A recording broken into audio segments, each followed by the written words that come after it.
Hi everyone, thanks for joining us for this edition of Cook the Book. This is our 19th Cook the Book. Can you believe it? Seems like we just started. I can't believe it's number 19. So you know, if you've watched any of our other Cook the Books, that we review a fiction book, we take inspiration from that book to find a cookbook and make a recipe.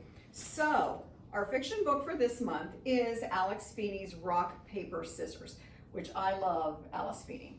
She is the queen of twists and turns. You don't know what's coming. Her writing is amazing. There are so many quotes. I've never annotated a book before, but I would love to do hers because there are so many neat quotes that I like to go back and reread. This is called Rock, Paper, Scissors because the couple in it have been married for 10 years, and by playing rock, paper, scissors, that's how they come to a lot of decisions about what to do with their lives, which sounds kind of silly, but it's how they settle arguments, how they decide where they'll go on vacation. It's just their way of solving problems. The couple in the book, their last name is Wright, but they're anything but right. They've got some problems. They do. The husband has face blindness, so he doesn't recognize even his own wife. He's passed her on the street before, so he relies on his other senses to not only recognize her, but recognize people in the workplace. So that adds a really interesting take to their relationship. I like the way it's written. There are different points of view. It starts out with 2 points of view that change by chapter. And then as you go on, which I won't tell you what happens, but there's a third point of view that comes into it also. So their marriage is not good. They get an email that they have won a weekend away in Scotland, and from a silent auction that neither of them remembers ever participating in. So that would be a red flag for me personally, but they're like, great, okay, for where they live. Scotland's only about a 2-hour trip.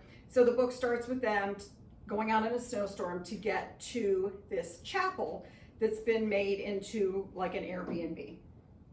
But of course, you know, with Alice Feeney, there's a lot more to the story than just a nice weekend away. But they're hoping that this weekend will help their marriage, get them back on the right track, and it really does anything but that.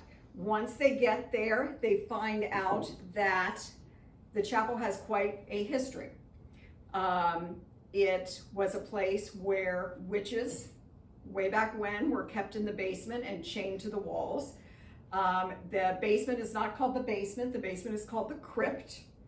So the caretaker of the property has left them a note to tell them, you know, here's where the freezer is in the crypt.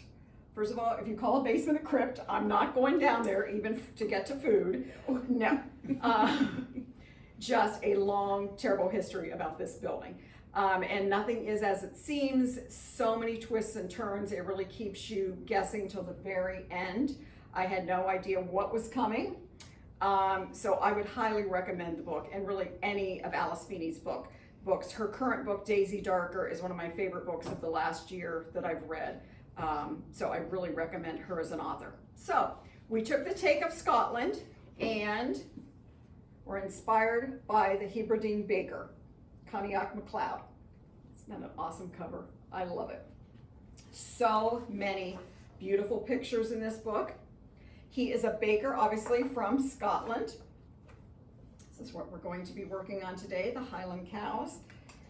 Full of stories about his family, stories about the landscape, just so many beautiful pictures in here. Beautiful pictures of the recipes, but also beautiful pictures of the landscape and the animals. So, Valerie, are you ready to proceed with the Highland Cows? All right. So today, normally for Cook the Book, we usually do the recipe. So for the recipe, for this particular one, we have them made already because we're going to be focusing on the decorating. So, but if you want to do the recipe, it's pretty easy. It's just flour, cocoa powder, sugar, baking powder, a little bit of salt, and then you have butter, milk, egg, and vanilla extract. So nothing too crazy. If you wanted to go and make this, it's pretty straightforward, pretty easy to do. So the measurements are in metric, but it's super easy to convert. It is. Yep. Yeah. Okay, so we are going to start this by just frosting our cupcake just normally. So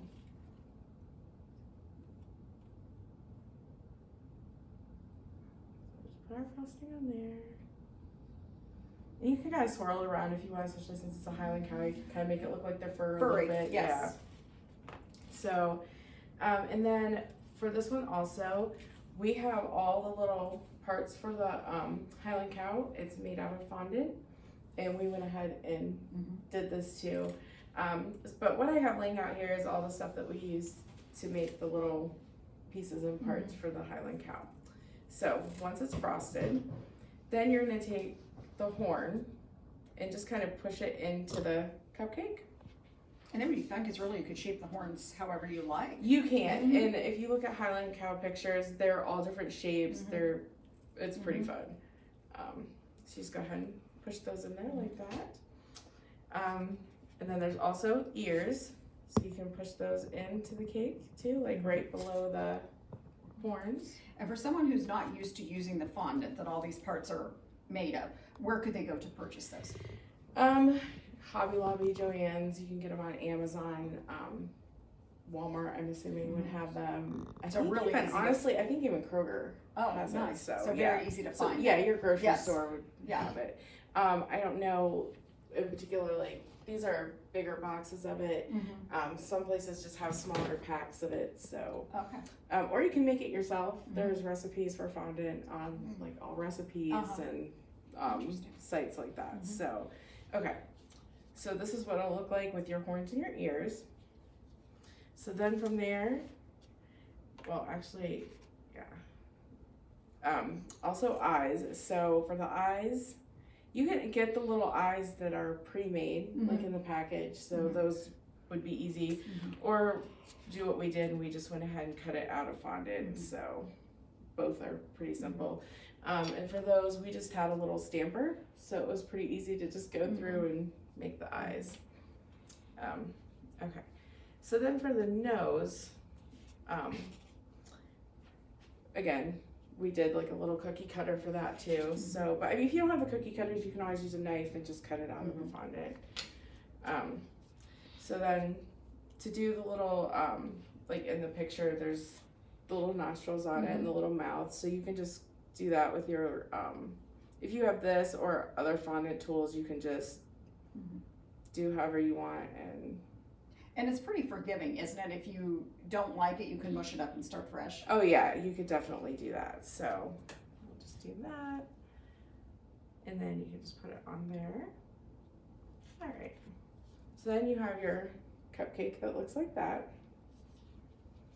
So then the feature about Highland Cows that's partly so cute is all their fur, basically. Thinking of horses like furlock, but I don't think that's what they call my cows.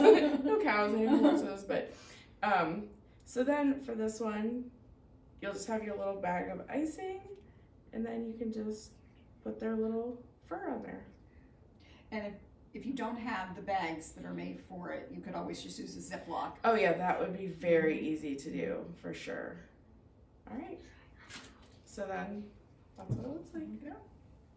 Super cute. Yep, and it's just really easy to do too. So kind of like a fun dessert, and they fun look too. really cute. Yes, yeah, and kids would have a lot of fun. Yeah, or adults. It's and fun. you can make it as hard or as easy as you want. So because like you could do purchase fondant, you can make it yourself. So whatever you want to do. Awesome. All right. Yep. Well, thank you so much for joining us for our 19th Cook the Book, and we'll see you next time.